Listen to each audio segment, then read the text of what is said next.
नमस्कार दोस्तों, एक बार फिर से स्वागत है आपका हमारे अपने चैनल आपके अपने चैनल एजू पावर पर। तो आइए दोस्तों, आज का टॉपिक है चित्रकला शैलियाँ। ये दोस्तों हर परीक्षा में इम्पोर्टेंट है। उससे ज़्यादा इसमें दोस्तों शैली में से तो प्रश्न वैसे कम बनते हैं। मूल प्रश्न इस पर जो केंद्र है संग्रहालय है और इसके जो चित्रकार है, हालांकि उनमें से भी कम बनते हैं। मूल तो संग्रहालय और इन पर जो पुस्तकें लिखी गई है उसमें से बनते हैं। और कभी कभी इसके अंदर यानी कि जैसे कोटा में नारियों को शिकार खेलते हुए दिखाया गया है, किशनगढ़ में बनी ठुनी, जैसलमेर से मूमल, इस प्रकार के प्रश्न बनते हैं। तो आइए देखते हैं दोस्तों राजस्थान में चित्रकला शैलियाँ। वैसे तो दोस्तों राजस्थान में चित्रकला की शुरुआत राणा कुंभा के समय से मानी जाती है और राणा कुंभा मेवाड़ के शासक थे, तो सबसे पहले जो डेवलप हुई वह मेवाड़ की शैली होगी। और उसके लिए जो ग्रंथ लिखा गया वह है श्रावक प्रतिक्रमण सूत्र चूर्ण। इसकी रचना दोस्तों 1260 में मेवाड़ के जो राजा थे महाराणा तेज सिंह के शासनकाल में हुई। और ये दोस्तों कुंभा के समय की है, तो निश्चिंत है मेवाड़ चित्रकला शैली से ही संबंधित होगी।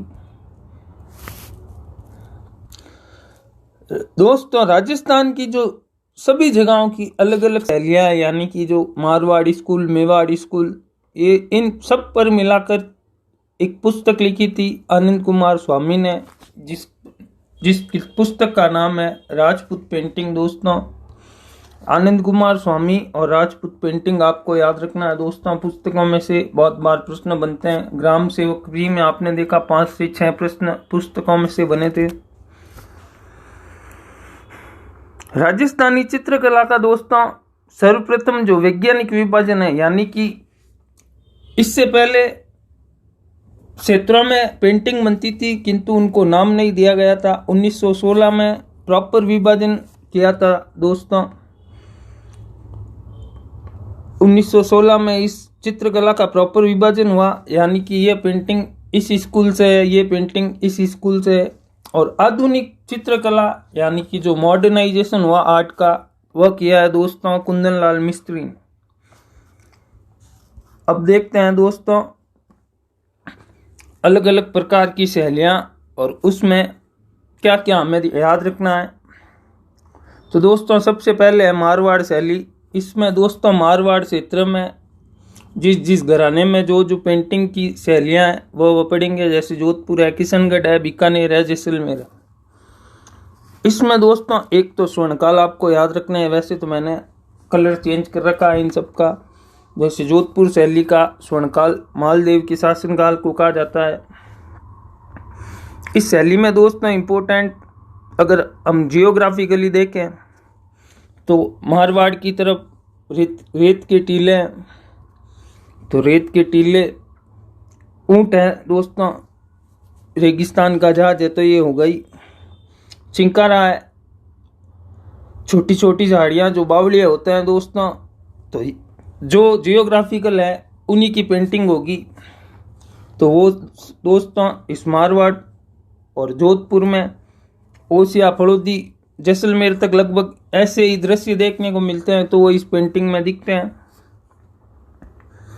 इसके अलावा दोस्तों जोधपुर में जो फेमस चीज़ है वो है ढोला मारू। ये ऊँट है दोस्तों। ऊँट की पीठ पर ढोला मारू जैसे प्रसिद्ध प्रेमियों के दृश्य दर्शाते हैं। ढोला मारू की कहानी दोस्तों बहुत इंटरेस्टिंग है, किंतु ये बाद में कभी पूरी देखेंगे।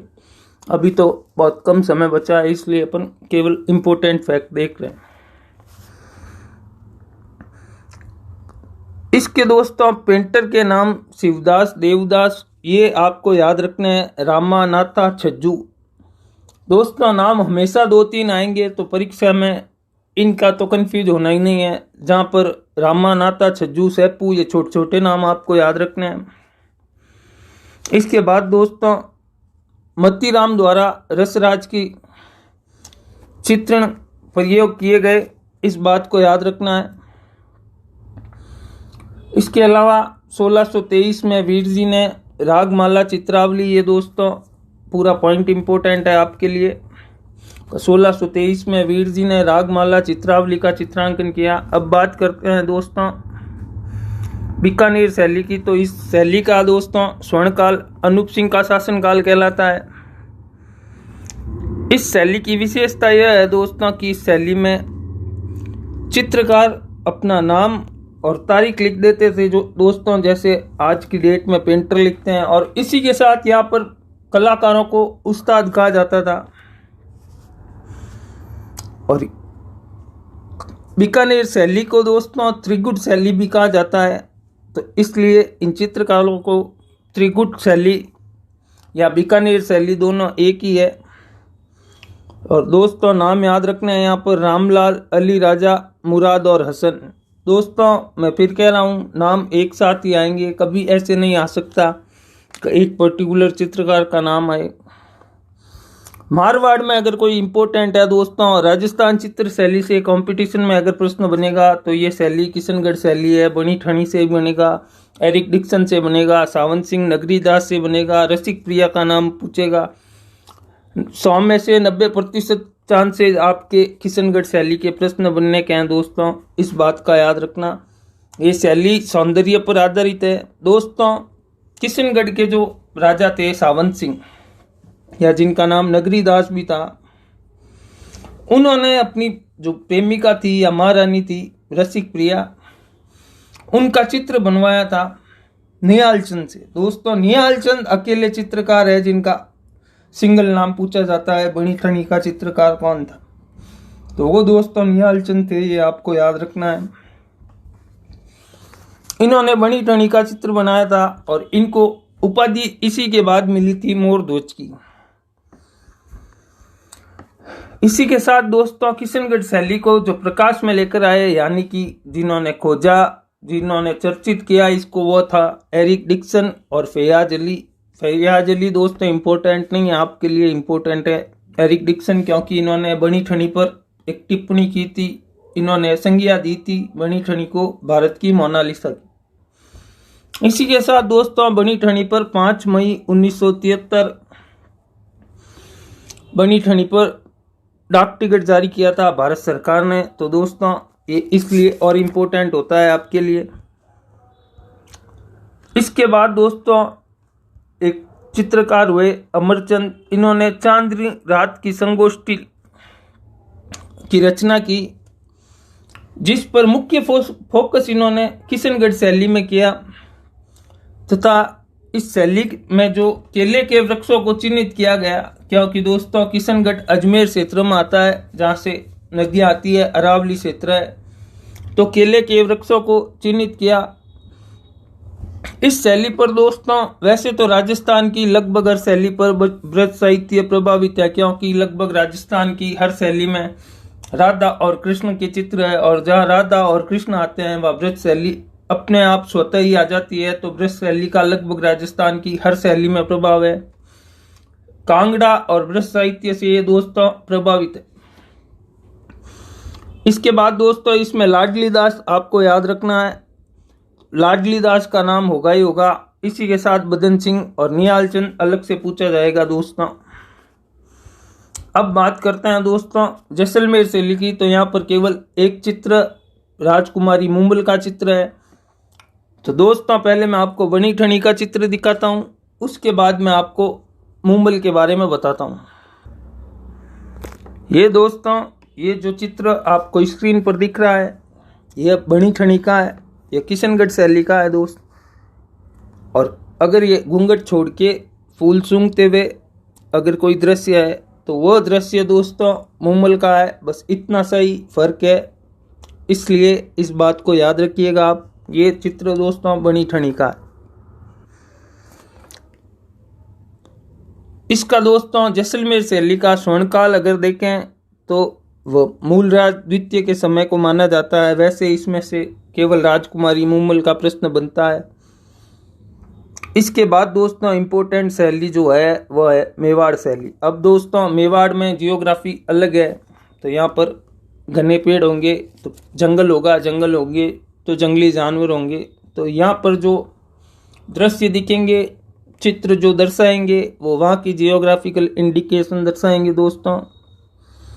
तो उदयपुर शैली दोस्तों राजस्थान की मूल व सबसे प्राचीन शैली है, मैंने आपको वीडियो के प्रारंभ में ही बता दिया था। इसका दोस्तों स्वर्ण काल जो अगर कहें अपन तो वो जगत सिंह प्रथम के समय कहा जाता है। इसके दो पात्र दोस्तों ये इम्पोर्टेंट है, ये पूछा गया है 2-3 एग्जाम में, कलीला और दमना। ये दोस्तों एक कैरेक्टर है केवल, और कोई इसमें स्पेशल बात नहीं है। इसके साथ दोस्तों जगत सिंह ने एक स्कूल बनाई थी, उस स्कूल का नाम था दोस्तों चितेरों की ओवेरी। इसे ओवेरी का मतलब कारखाना होता है दोस्तों। तो यहाँ पर चित्रकारों का कारखाना खोला गया और इस चित्रकला विद्यालय का नाम चितेरों की ओवेरी रखा गया। इसको दोस्तों सुव्यवस्थित करने का काम भी महाराजा जगत सिंह ने किया। और इसके दोस्तों विषय वस्तु रागमाला, रसिक प्रिया, गीत गोविंद जैसे विषय हैं, इन पर लघु चित्रों का चित्रण हुआ है दोस्तों। और इसके अगर बात करें चित्रकार तो साहिबदीन और मनोहर उदयपुर शैली के चित्रकार। ये दोस्तों मैंने आपको वीडियो के प्रारंभ में ही बताया था, मेवाड़ शैली का प्रथम चित्रित ग्रंथ जो है वह श्रावक प्रतिक्रमण सूत्र चूर्णी है, जिसकी रचना 1260 में तेज सिंह के शासनकाल में हुई, जो मेवाड़ चित्रकला शैली से संबंधित है। इसके बाद दोस्तों ये इम्पोर्टेंट है आपके लिए रागमाला, तो इसलिए मैंने इसे बोल्ड भी कर रखा है। 1605 में दोस्तों अमर सिंह यानी कि महाराणा प्रताप के पुत्र के समय रागमाला की रचना किसने की, तो दोस्तों निसारुद्दीन ने की, जो मेवाड़ शैली के चित्रकार थे। वैसे दोस्तों रागमाला को चावंड शैली से जोड़ा जाता है, क्योंकि प्रताप ने अपनी राजधानी चावंड को बनाया था, हम सब जानते हैं। इसके साथ बात करें अगर मेवाड़ राज्य में महाराणा मौकल के शासनकाल में हीरानंद, ये दोस्तों वैसे तो पूछा नहीं गया है किंतु ये इम्पोर्टेंट है। इसमें से ये पूछा जरूर जा सकता है सरस्वती संग्रहालय कहाँ पर स्थित है, तो ये उदयपुर में स्थित है दोस्तों। हीरानंद ने 1425 में एक ग्रंथ लिखा और चित्रों के साथ लिखा, तो उसका नाम दिया सुपासना चरित्रम। इसका दोस्तों मूल हिंदी में अगर अनुवाद करें तो सुपार्श्वनाथ चरितम है इसका मतलब। और इस ग्रंथ को वर्तमान में सरस्वती संग्रहालय जो उदयपुर में स्थित है वहाँ रखा गया है। चावंडी शैली दोस्तों ये मैंने आपको बता दिया है, ये प्रताप और अमर सिंह के समय की है और यहाँ पर चित्रकार नसीरुद्दीन था। इसके बाद दोस्तों मेवाड़ में इम्पोर्टेंट है नाथद्वारा शैली। नाथद्वारा शैली में दोस्तों कपड़े पर जो पेंटिंग बनाई जाती है वह चर्चित है, जिन्हें पिछुआयां भी कहते हैं। और इसी के साथ जो वल्लभपुर संप्रदाय है या वल्लभ संप्रदाय जिसे कहा जाता है, उनका एक चर्चित रूप जो बनाते हैं वह है श्रीनाथ जी के हाथ में सहस्त्र यानी कि 5-6 हाथ बताकर उनके हर हाथ में शस्त्र, ये दोस्तों एक चर्चित है। इसका स्वर्णकाल दोस्तों नाथद्वारा में लगभग राजसमंद में राज सिंह के समय ही सब कुछ हुआ है, तो इसका प्रारंभ और स्वर्णकाल भी राज सिंह का समय ही माना जाएगा। इसमें तो दोस्तों यहाँ पर तो श्रीनाथ जी की कृपा है इस शहर पर पूरे में। तो श्रीनाथ जी की लीलाएं, कृष्ण यशोदा के चित्र, गायों और केले के वृक्ष का चित्रण मिलता है। इसी के साथ दोस्तों नाथद्वारा की पिछवायां, भित्ति चित्र और हवेली संगीत। हवेली संगीत दोस्तों वल्लभ संप्रदाय के जो मंदिर होते हैं उन्हें हवेली कहा जाता है और वहाँ पर जो लोग भजन कीर्तन करते हैं उसे हवेली संगीत कहा जाता है।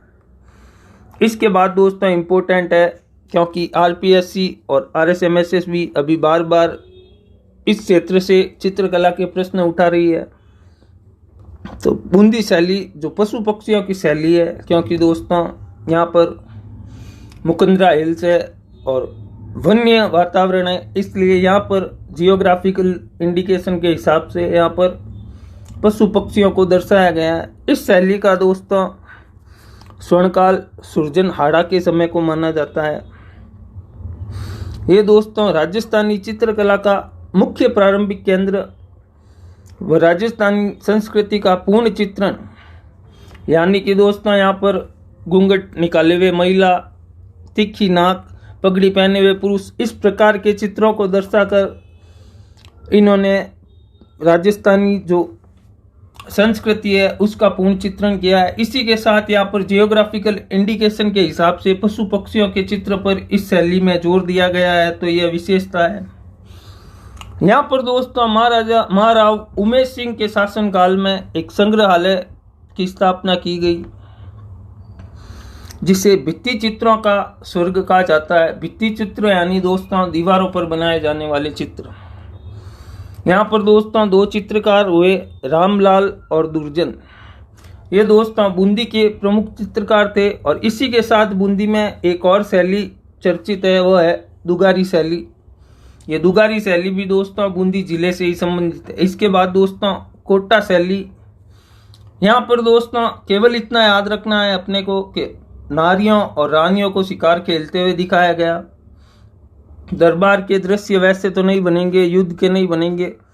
यहाँ पर दोस्तों चंबल है तो बीहड़ है, इसके आगे बीहड़ के क्षेत्र में रानियां पुरुष आकेट करने के लिए जाते थे। जियोग्राफिकल कंडीशन इधर ऐसी है कि यहाँ शेर और अधिकता है।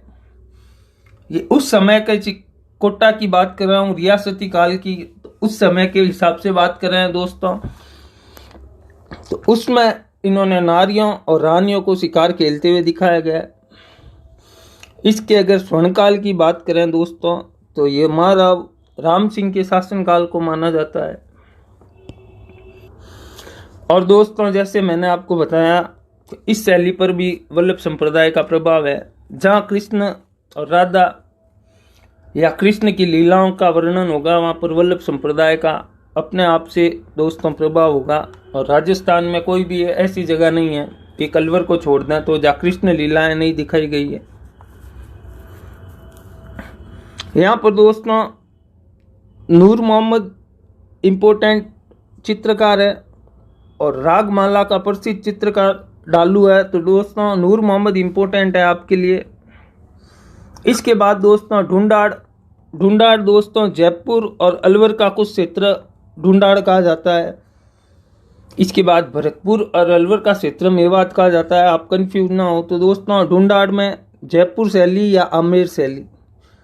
दोस्तों हम सब जानते हैं राजस्थान में सबसे पहले मुगलों की अधीनता स्वीकारने वाले भारमल जो जयपुर के शासक थे और बहुत लंबे समय तक इन्होंने मुगलों से संबंध रखे। तो इनके पूरे कल्चर पर मुगलों का प्रभाव दिखाई देता है।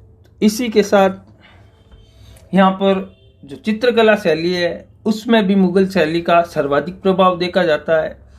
इसलिए इसमें दोस्तों वात्स्यायनकृत कामसूत्र, फकीरों को भिक्षा देती नारी, कुरान पढ़ती शहजादी, लैला मजनू, हाथी घोड़ों के दंगल के चित्रण मिलते हैं।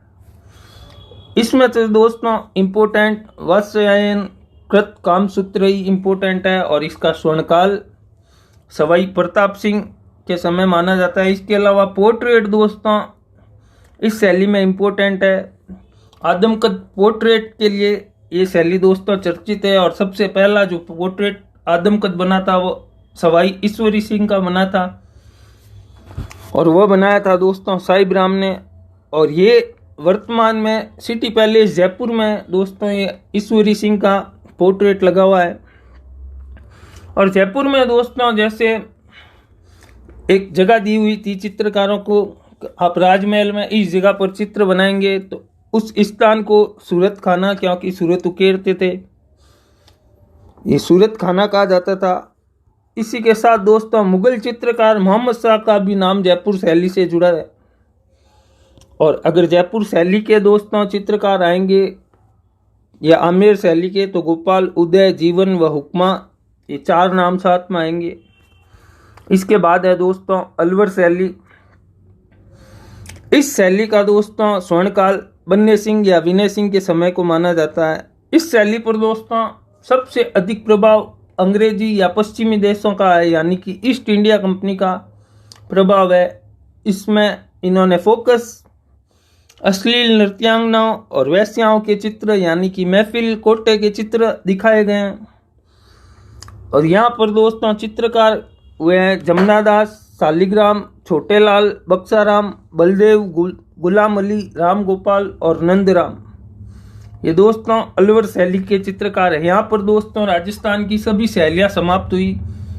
जितना हमें पढ़ना है उतना मैटर ही हम पढ़ेंगे, क्योंकि परीक्षा की घड़ी बहुत नज़दीक है, इसलिए हम पीएचडी नहीं करेंगे इस पर, इतना सफिशिएंट है। इसके बाद दोस्तों देखते हैं कौन कौन सी संस्थाएं वर्तमान में चित्रकला के विकास हेतु कार्यरत है। तो दोस्तों भीलवाड़ा में अंकन है, ये दोस्तों वैसे इम्पोर्टेंट नहीं है। चितेरा इम्पोर्टेंट है दोस्तों, कलाव्रत इम्पोर्टेंट नहीं है, पेग इम्पोर्टेंट नहीं है, क्रिएटिव आर्टिस्ट ग्रुप 1-2 बार पूछा गया है। टकमन दोस्तों मोस्ट इम्पोर्टेंट है।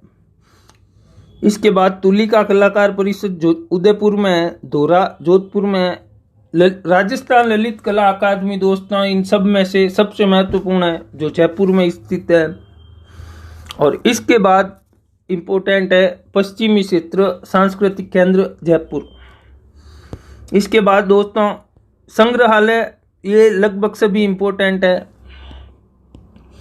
इसमें दोस्तों पोथी खाना जयपुर में स्थित है, पुस्तक प्रकाश जोधपुर में, सरस्वती भंडार ये मैंने आपको आगे ही बताया ये उदयपुर में स्थित है, जैन भंडार जैसलमेर में, और ये तो दोस्तों नाम से ही हमें पता है, कोटा संग्रहालय कोटा में, अलवर में। इसके बाद दोस्तों एक पद्धति है जो भित्ति चित्रों को लंबे समय तक चलाने के लिए काम में ली जाती है, उसका नाम दोस्तों अरायस फ्रेस्को आला गिला पद्धति है दोस्तों। अरायस दोस्तों इटली से भारत आई और इस पद्धति में गीली दीवार पर चित्रकारी की जाती है। इसके बाद दोस्तों फ्रेस्को 2 प्रकार की होती है, फ्रेस्को बुनो जो गीली दीवार पर चित्रकारी उसे फ्रेस्को बुनो, और फ्रेस्को सेको ये दीवार सूखने पर इसमें चित्रकारी की जाती है। और आला गीला दोस्तों साधारण दीवार पर चित्रकारी की जाती है। ये दोस्तों इतना इम्पोर्टेंट नहीं है, हमें जितना इम्पोर्टेंट इस परीक्षा के हिसाब से देखना था वो हमने देख लिया। और ये कोई भी परीक्षा में इनमें से बाहर प्रश्न नहीं आएंगे, ये मेरी गारंटी है, लिख के दे सकता हूँ मैं। इतना ही पढ़ें, सफिशिएंट पढ़ें, क्योंकि चित्रकला जितनी भी पढ़ोगे आपको याद नहीं होगा, तो इतना बहुत है। बहुत बहुत धन्यवाद दोस्तों, जुड़े रहिए हमारे साथ। कल्चर का एक और टॉपिक पूरा हुआ, मिलेंगे कल एक नए टॉपिक के साथ। तो चैनल वीडियो को शेयर करें, लाइक करें और चैनल को सब्सक्राइब करें। बहुत बहुत धन्यवाद दोस्तों।